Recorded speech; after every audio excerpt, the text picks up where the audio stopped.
Solar aparato, ito yung green setup natin, no? O green PSW, no? So aparato ni Sir Sonto, no? So ito yung aparato mo, Sir Son, green PSW.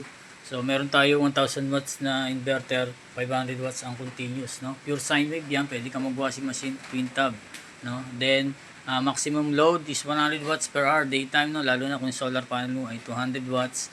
Then 100 Ah na battery, no, para malaki ang capacity. So pwede hanggang dalawang 200 watts pero hindi pwede sa single na 300 or 400, iba na BMP nun. So 200 watts basic pwede.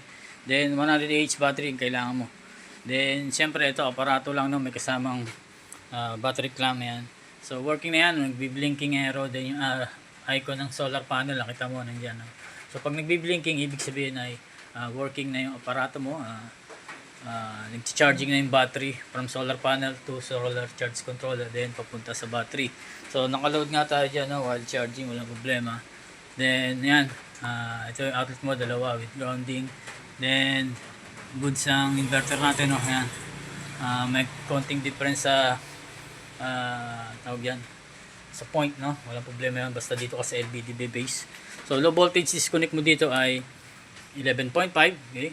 Then ang reconnection mo is 1.5 plus 11.5 is 13, no? Ibig sabihin nun, kapag umabot sa battery mo ng 11.5, mawawala LED red, mawawala yung kuryente mo. Then mag-charge mo ulit, kailangan i-charge sa umaga, no? Pag abot ng 13 ay ilaw ulit LED red, then magkaroon ka ulit ng kuryente. Okay. So yan, pakita ko sa iyo, no? Pwede ka mag-washing machine dito, no? Example, ito yung drill mo, okay. Drill natin, no? Washing machine, assuming makikita mo magre-react yung battery mo. So bumababa yung battery, no, pag malakas ang load mo.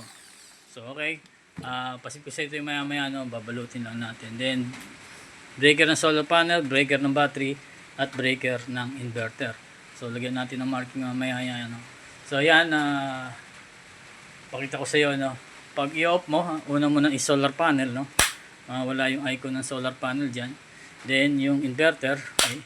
Then yung battery, okay. So namatay na yung load natin, pati ilaw nakaload yan. So pag i-on mo naman, sabit mo, no? Sasabit mo yan muna sa wall para medyo safety, no? Di magalaw ng bata. Una naman ang battery, okay.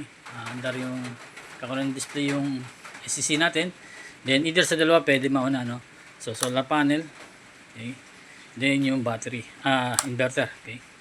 So yan, nag-connect agad, mataas pa yung battery ko, no? Kaya magkaka-kuryente uli yan, then nagkaroon din ng ilaw dun uli.